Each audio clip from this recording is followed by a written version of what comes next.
I honestly feel like maybe not social media in general, but the apps that we're currently using will die out in 5 to 10 years. Like I don't see us like you know how we still well we don't, but like our parents kind of still use Facebook, and some people still use Facebook, but it's not like an app we just go to. I feel like that's how Instagram's gonna be because I feel like we're in the age now like we're like Rebecca said, she deleted the app, but like we're trying to like purposefully, remove ourselves from social media and not be super like targeted on it and like try to have our whole life centered around social media. So I feel like our generation of people, we're trying to get off of social media anyways, and I have to like, be around for a whole day. So I feel like in 5 to 10 years, I know in 10 years I'm not gonna be on social media. Like I said, by the time I'm 30, I'm not on social media. So I think social media is gonna eventually die out in 5 to 10 years.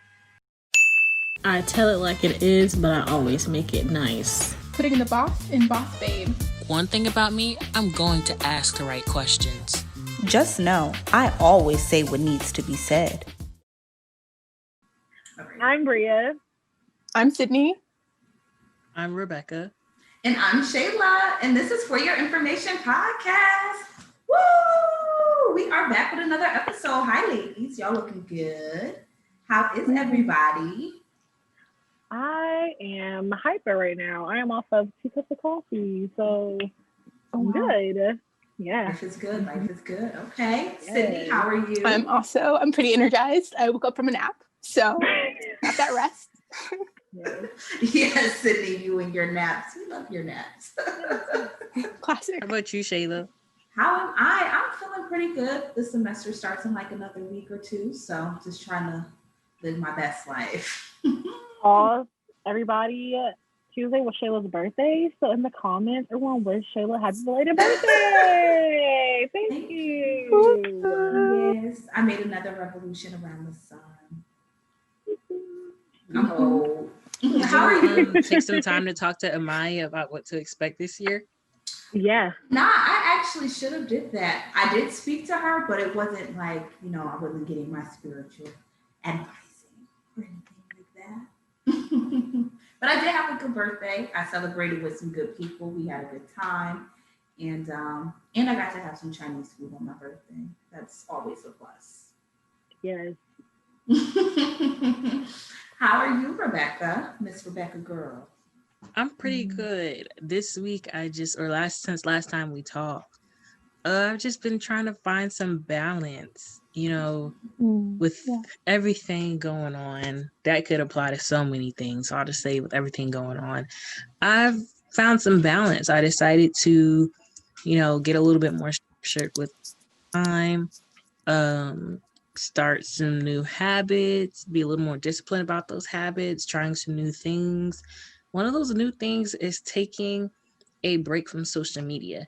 Not really a complete break because I still check in a couple of times a day, but distancing myself a lot. So scaling back? So like scaling back from social media?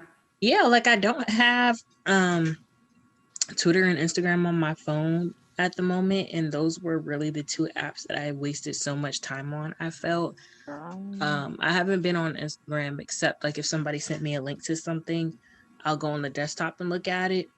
But besides that, oh wow, desktop. Yeah, it's like a whole different vibe.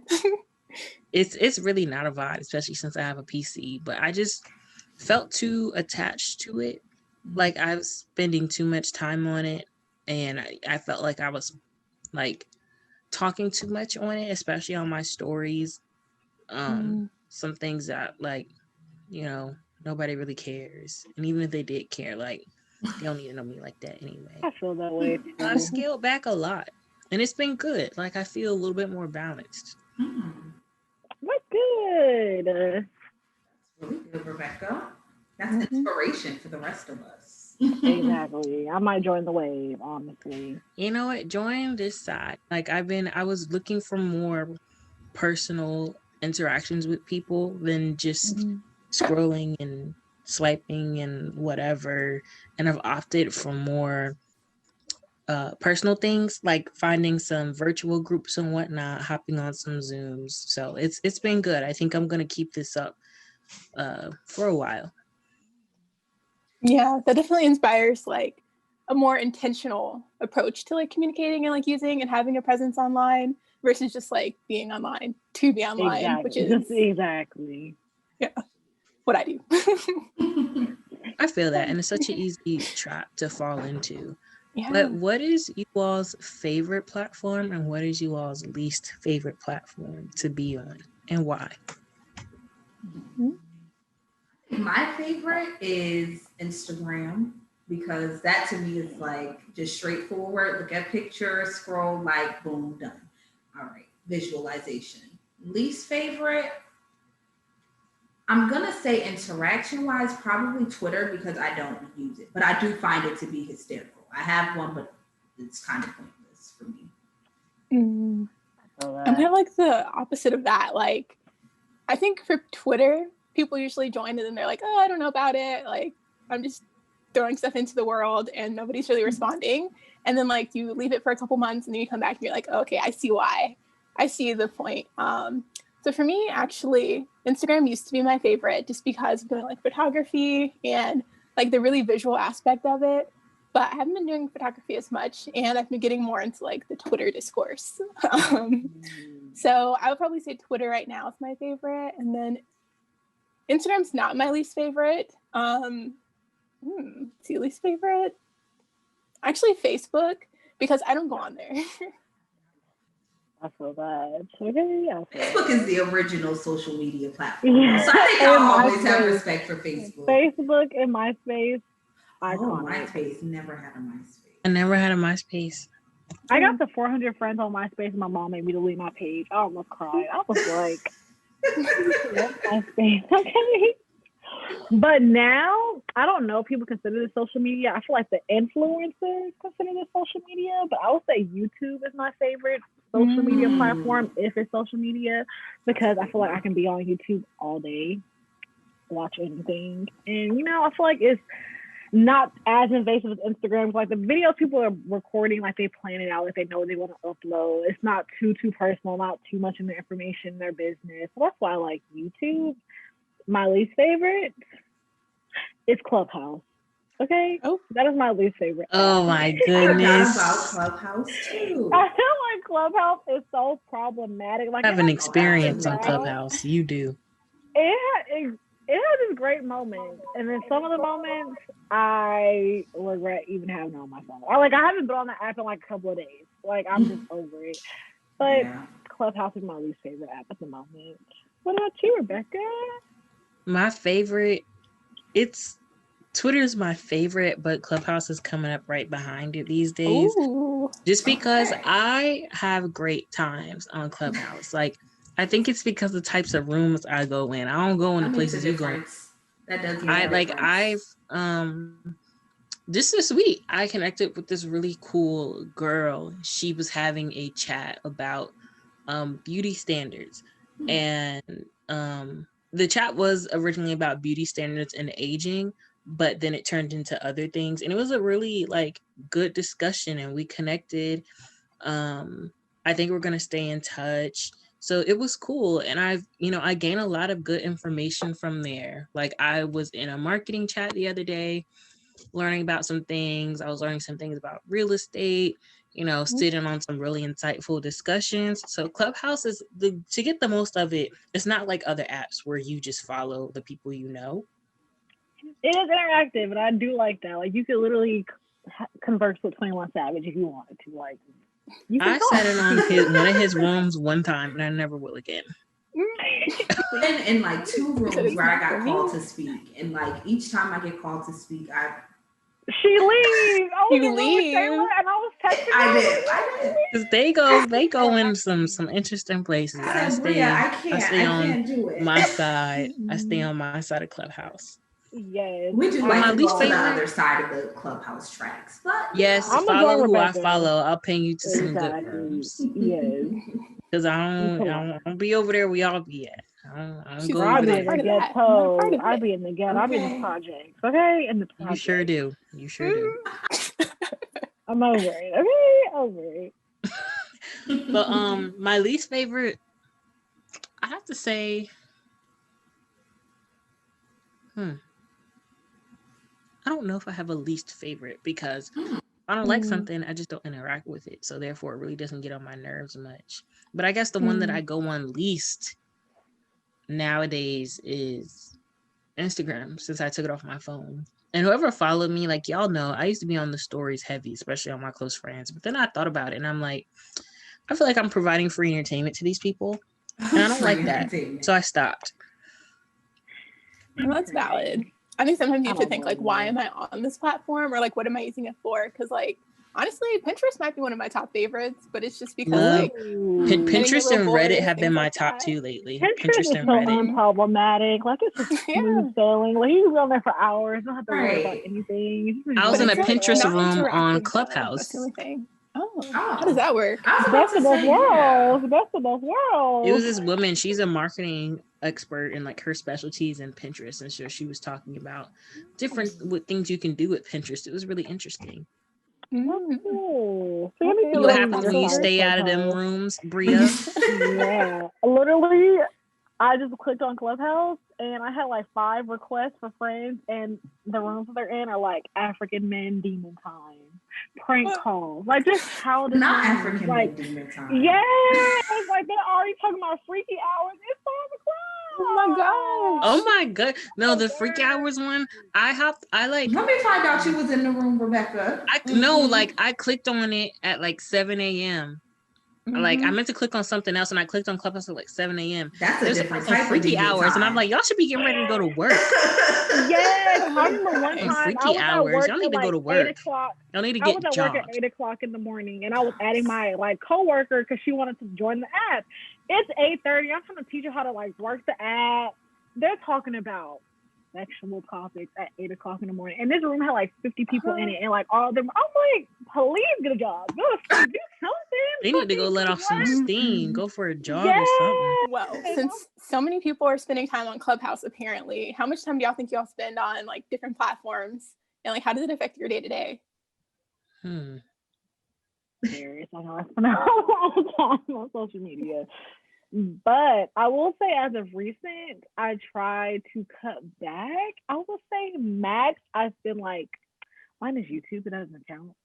But I would say everything else is probably like max 2 hours a day. Like I try to go on there like at 12, like noon, and check Instagram and Twitter like for an hour max. And then like at night before I go to bed, like an hour max. I try not to do too much because I'm like, I get sucked into social media. Like it's like especially Twitter, like it's a loophole. And I'm like, okay, I can't do this no more. I can't. So I'll say 2 hours now. Before I used to be like 6 hours, especially in quarantine. Yeah. We'll talk about that. For real. I think for me, mine is kind of like short, like bursts. So I'll like wake up, do what I gotta do. Oh, I'm bored. Let me check something. All right.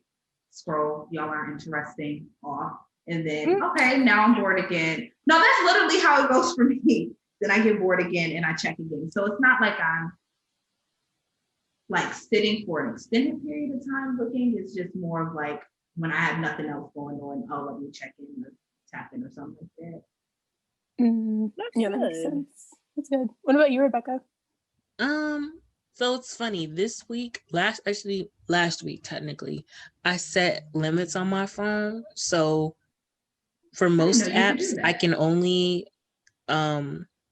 get on from noon to 10 p.m. I set it. And, of course I can say ignore, but, just having that pop up reminds me, maybe I should go to something else. But as far as on social media, I think I should actually look and see how much I spend on each app. But I think I spend maybe like 5 to 6 hours in total for all apps. But that was back when I really wasn't doing much with myself.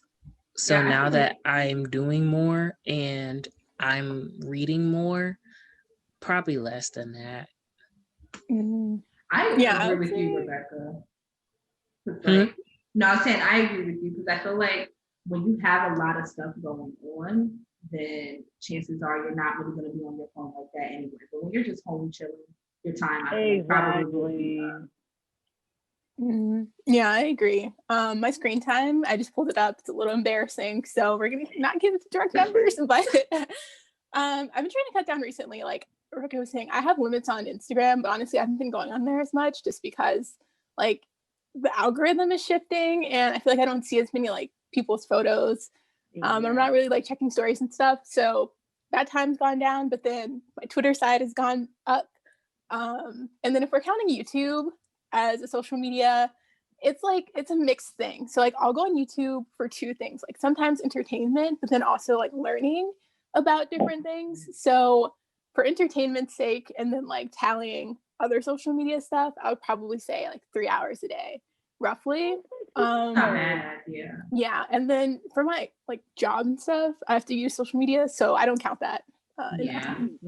No, that's not leisure. That's not leisure. Yeah, exactly. Doesn't count. if it's just like mindless activities, then it counts, I feel like. But if it's a point behind it, then no. So like even when you're looking at educational videos and stuff like Okay, we'll say I like think that 2.5, 3 hours then. yeah.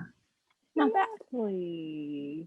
Well, how do y'all think with us being on social media, like we said, in our hours and our screen time, how do we keep a balance with social media in our real life? Like, how do y'all keep balance?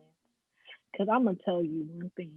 When quarantine started, I feel like it was two like segments of social media, especially Instagram. Like I feel like there were people that were posting heavy and were trying to like get their content up, and I feel like there were other people that were just like, I'm falling off the map of the earth. You're not gonna know I exist. And I felt like weird in that time frame. Like you can't go anywhere. You're not really taking pictures. You can't really interact with people. And I'm like, dang, I want people to know that I'm still alive, and I feel like I still, am normal. I'm back in Maryland. I'm here. I'm there. And so like I felt like a pressure for a long time. But now I'm just like, what do I care? Honestly, I'm not getting paid, so it's really no point for me to be hype and pressed on social media more than like being focused on other things. That's interesting that you say that you felt pressured to like let people know you were alive, like let people know you were around, because like when you want to let somebody know that you're around, you would think that the first thing we would do is shoot them a text or give them a call. But instead, we like post something on our story, I guess, to do a mass announcement that we're available or we're around. Why do we do that?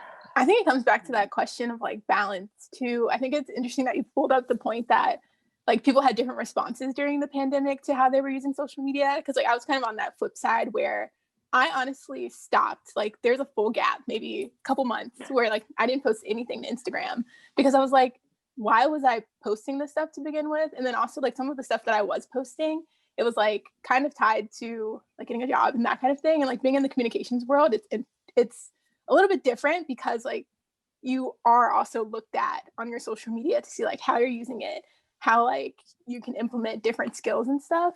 And so I personally pulled back from doing that and really like sat down with myself and was like, why am I posting things? What do I want to share? And then like now I've been picking up a bit more on posting just because it's like I've changed my mindset about what I want to post, what I want to share, what should be personal versus what's like something that should go out to the public. And I think balance really comes once you get aligned and like really understand why you're doing something. If that makes sense. Yeah, that is a good point. But what do y'all think is like one of the best things to come out of social media? And then on the flip side of that, what do y'all think are like some of the worst things to come out of social media? Ooh, for me, the connections that I've gotten out of social media have been out of this world. Like I found my mentor through Twitter. I liked her tweet, so I shot her a DM one day and said I like what she talks about, and then now like she's somebody who I can come to for certain things. I have in high school I made a friend from Twitter because we both had little blogs, and well not say little, mine was a little blog. Hers she was really big. And we became Twitter friends in like when I was like 14, 15, and when I came to Howard, she was going to UMD. And so we met junior year in person. And since then we've hung out, I think a couple of times after that. And we like talk regularly and like we're friends, like real life friends now. And there's just, I have a few stories like that. Actually more than a few stories like that where, it started in the DMs and then now we're friends, like real life friends, or I Yes. have this certain network because of social media. Like, it's if you use it right, not even use it right, if you just use it to connect with people outside of your bubble, it can really be a transformative thing. But the worst, the comparison factor, like Bria said, like, full disclosure, like being completely honest, I was thinking about getting some cosmetic work done to my face because I wanted to look like somebody else. It's not one person in particular, but The certain look. people got Yeah, that, certain people like, had certain features that I Insta-baggy. thought if I just do a little bit of this, a little bit of that, and that's a slippery slope.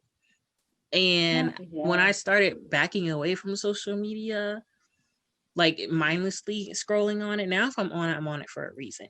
But when I was just mindlessly scrolling, I was really like comparing myself. And then after I got off, like I really had to like remember what I look like really make time to sit in the mirror. Because if you just up there looking at so many different people, and that's not even what they look like, honestly, in real life, they probably got surgery, Facetune, something like that. That can be a slippery. So I say the comparison factor is the worst, but the connections are the best. I definitely have to agree with Rebecca. Like, especially as a recent, like I've made random Instagram friends. Like, they may post something and then I'll like their picture and then like we're DMing each other. Well, oh my God, so we come back to DC, let's hang out and blah blah blah. So like you meet cool people on social media, which is amazing. But like Rebecca said, the comparison on social media is crazy. Like, it's no reason I have a whole highlight for BBL and lipo. So like, make that make sense. Literally, like 2 years ago, I did not even have a bookmark tab at all. Just like now, I'm like, ooh, I need that, or like, oh, I want this bag, but then I see that someone else has this bag and it's bigger. Ooh, should I get this bag? Like, it's just like, Bria, if you like something, stay in that lane. Like, that's obviously what you want. Don't try to compare yourself, or because this bag is 10 inches, but their bag is 13. So I was like, no, like, just do what you want to do. Like, solid comparison to everything Rebecca said. Yeah, I think like it's really good for exposing you to new things and like connecting you. So like there's two parts to that. I think the connection side, like, yeah, you can keep up with your close friends and your family and things like that, but you can also like meet people who have the same interests as you, who may not like be in your area, which I think is something that's been really beneficial on social media. And I think like once you use it for a reason, so like maybe educating yourself, or for me, example, I'm really getting into small business stuff. So like I'm on small business TikTok all the time, looking at those tips and different things. So I think like it's really helpful in that sense. And that's what makes social media really important now. But again, on that flip side, like you're saying, the comparison factor is very real. I think it can be detrimental, especially considering that we grew up like with social media from like a really young age. So like that was a process that started much earlier than other generations might have had to deal with, and even younger generations have to deal with a little bit earlier than we might have had to have done that. So that's not really good. Also, the echo chamber effect. It's so easy to get put into one of those because like what's it called? The little feed. Yeah. Yeah. You see the Social Dilemma on Netflix? They were saying Never like they ending. set There you Instagram go. like that, like to make you addicted. Like, that's sick. Okay, that's The algorithm. There you go. Oh, wow. Yeah. Because it'll just feed you like exactly what you like, which is good, but I think you still need to get like different perspectives in there. So just depends on how you're using it. What about you, Shayla? I think for me, probably the best thing to come out of it is I feel like you get just so many different types of exposure, kind of like you guys were saying, exposure to different people, different products, different brands, stuff like that. And then the worst thing I think is it's kind of messed people up in the sense that there's not really a separation for most people with like real life and social media life. Those lines get blurred for a lot of people. They can't really separate the two. And if you're not in like the right headspace, that can be problematic. Yeah. And we get a lot of issues. So You're right. Sounds like a lot of us are taking a step back from social media or thinking about it. I don't know. But what is everybody's thing of the week if not a social media detox? I think of the week is BET Plus because I became a subscriber again this month. I know, like I go back and forth between subscribing to them because I watch all the content that I'm like, okay, I'm bored, time to unsubscribe. But Trap Queens came back on, so I had to go ahead and no, it's a really good show. If you have BET Plus, I suggest that you check out Trap Queens. It is a great show, and so is The Family Business. I actually got to see one of my former professors up there, not on Trap Queens, on The Family Business. Okay. Who was up there? From Howard? Yeah, I don't think that any of you guys know him because y'all weren't in Annenberg, but Dr. Caruth, he was on The Family Business. And I said, yes, look at the man that taught me junior year. Go ahead, Howard. Go ahead. Howard's everywhere. You cannot. Really? So shout out to BET Plus, aka Tyler Perry Network. Yeah. Mine is the Tahitian breeze scent from Tree Hut Scrubs. Very specific. Nice. Okay. Because my thing, I don't really care too much about like certain brands. You know, if it's a good product, I like the product. But Tree Hut Scrubs and body butters are the thing that I stand by it. Like I will never stray. Every time I've strayed, I regret it.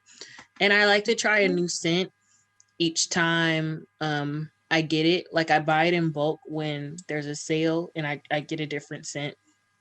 And so the scent I'm using right now is the Tahitian Breeze, and it is amazing. Like I have been smelling myself every day that I used it. Like sometimes I'll just even right now, it smells good. Like what it smells like is when you get up close, it smells like a floral fruity scent, but like when you're like farther away, it smells like a sweet sugary scent. 10 out of 10. They need to sponsor me because I'm a stan. You become an influencer. For campus. That's a YouTube channel. I guess mine's kind of like Rebecca's in like the realm of like scents, because I just ordered this one perfume. It was a pretty penny. What perfume? Pretty penny. I think perfumes are an investment though. Mason Francis Kirkjohn. It's the guy who makes Baccarat, but I didn't get Baccarat. I got Gentle Fluidity. And when I tell you, everyone says like it's like a different smell on them, but for me, I feel like it's like the perfect smell. And every time I wear it, people compliment me. Like I feel like I finally found my signature scent. So I would say that's my item of the week or my thing of the week, because I'm like, wow, I feel grown. My little signature scent. Okay, so that's okay. We love it. We love it. Well, my thing of the week is actually a plant. I got a new plant. For my shelf, this one right here, its name is Fred. I'm very excited. Plant mom. Yeah, I'm growing my plant collection. I have, let's see, that one's actually dead, but 1, 2, 3, 4, 5, 6. I have 7 plants now. It's a full family. We try to keep the natural vibes. Exactly. Keep the natural vibes, keep some fresh air, a little greenery in the room. Feeling it. Love that. Love it. But that said, check us out next week, guys. Tell us what your thing of the week is. Tell us what social media platforms you're on. What's your favorite? What do you hate? What have you learned? Yes. You know, we have big things in store around Valentine's Day, guys. You're going to enjoy the February episode. Yes. We're a little early, but that's how you know we got big plans. We're going to plug it. Exactly. Stay tuned, okay? Wait, stay tuned. It's not called Tahitian Breeze. It's called Exotic Bloom. This is why I looked it up, because I knew I got it right. I knew I got it wrong. After the whole sponsorship. Exotic Bloom. But you know what? I got the brand right, and that's all that matters. I would never stray from Tree Hut. It's called Exotic Bloom. Well, there you go. There you have it. Okay. Let the people know. Check us out, social media, For Your Info Pod. Yes, we can't wait to see y'all next week. Bye. Bye. Bye.